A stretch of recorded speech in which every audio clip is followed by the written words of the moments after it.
If I'm going to include anything specifically, I did learn of a study on Ceylon cinnamon. Another thing that can be very beneficial in thyroid health is Ceylon, because Ceylon cinnamon actually has a compound, I believe it's called cinema, but this compound actually boosts immune metabolism and can restore your hormone levels to youthful hormone levels. So, let's say you're 60, 65, if you just not much, maybe a teaspoon of Ceylon cinnamon today, sprinkled, but sprinkle it on anything, right? And you could actually help your body restore itself to the hormone levels you were at 14, right? So Ceylon cinnamon definitely is something you want to use in your daily meals and any way you can. I try to include it a lot. There's also a lot of other benefits with cinnamon, but that's one specific for thyroid health. But yeah, that's I think in general, you want to crowd out animal foods, increase your consumption of foods rich in anti-inflammatory potential.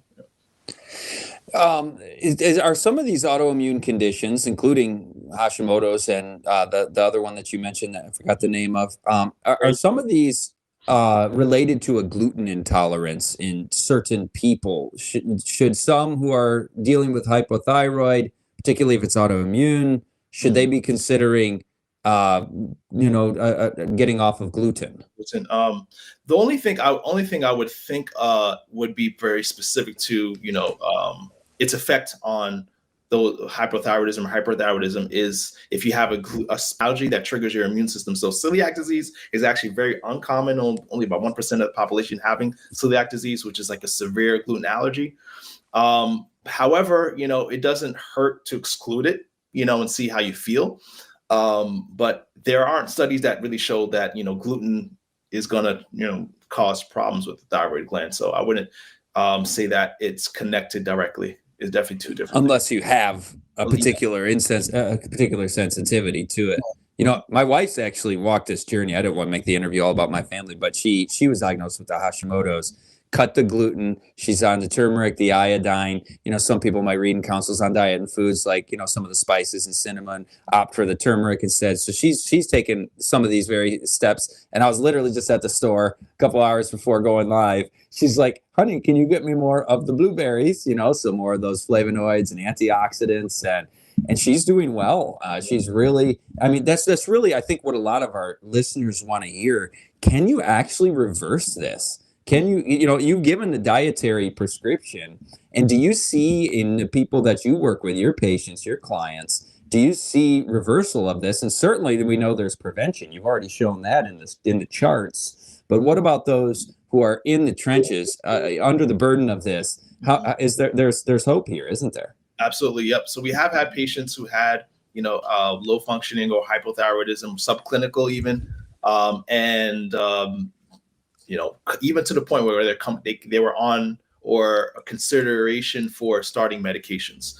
Synthroid, thyroid medication, basically is where you're at the point now where you have to take thyroid medications to replace the thyroid that's not being made by the gland. But even at this point, most people would say, well, it's too late. You really can't reverse it. But we've seen it.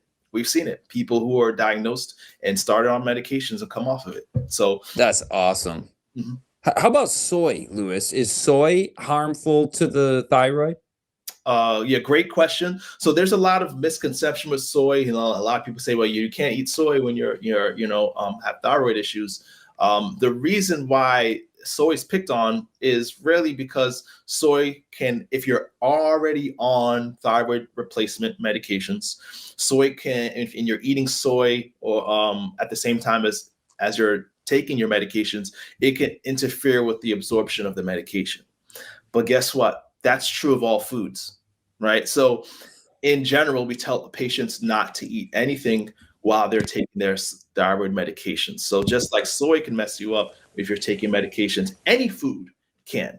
So, but no, generally there's no problem with taking soy products into your diet, as long as if you're on medications, as long as if you're taking them within hours of taking your thyroid medication, you're fine.